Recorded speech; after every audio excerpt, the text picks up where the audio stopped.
RBI, reserve bank of India, यह कैसे महत्वपूर्ण हो जाता है और एग्जाम से क्या क्या क्वेश्चन बनते से बात करते हैं। तो आरबीआई की स्थापना 1 अप्रैल 1935 को की गई थी 5 करोड़ की अधिकृत पूंजी से, है ना भैया। और इसका राष्ट्रीयकरण की बात की जाएगी तो 1 जनवरी 1949 को किया गया था। इसका मुख्यालय कहां पर है? मुंबई में है, ये भी क्वेश्चन बनता है।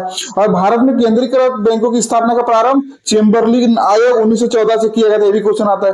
और आरबीआई की स्थापना हिल्टन यंग आयोग की सिफारिश पर किया गया था, ये भी क्वेश्चन आता है भैया ना। अब बात करते तो आरबीआई के प्रथम गवर्नर कौन थे? तो सर आर्चबोन स्मिथ थे।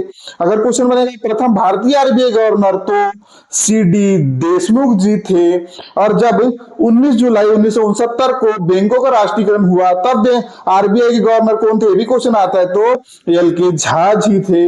अभी वर्तमान समय में भारत के आरबीआई के गवर्नर कौन है? तो संजय मल्होत्रा जी है, 26वें नंबर के भैया।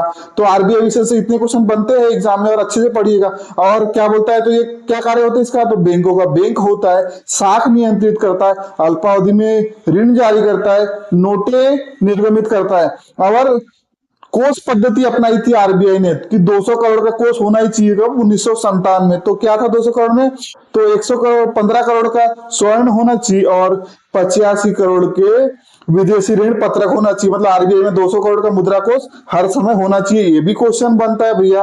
और तो आरबीआई को साठ में बात करते हैं तो 1935 में स्थापित किया गया, 1949 में राष्ट्रीयकरण किया गया, हिल्टन आयोग की सिफारिश के आधार पर किया गया। ठीक है। सर आजमोन स्मिथ पहले आरबीआई गवर्नर थे। अगर बोलेगा प्रथम भारतीय आरबीआई गवर्नर कौन, तो सीडी देशमुख जी थे। अभी भारत के आरबीआई गवर्नर कौन है? संजय मल्होत्रा।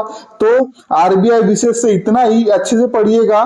जब आपको सफलता प्राप्त करना है तो हर टॉपिक को पूरा क्लियर पढ़िएगा अच्छे से, एक एक सब्जेक्ट वाइज, तभी आपको सफलता प्राप्त होगी। जब डिटेल पढ़ेंगे तभी आप ऑब्जेक्टिव सही कर पाएंगे। और मेरा एक चैनल है राणा सर की पाठशाला, उसको सब्सक्राइब कर लीजिएगा भैया।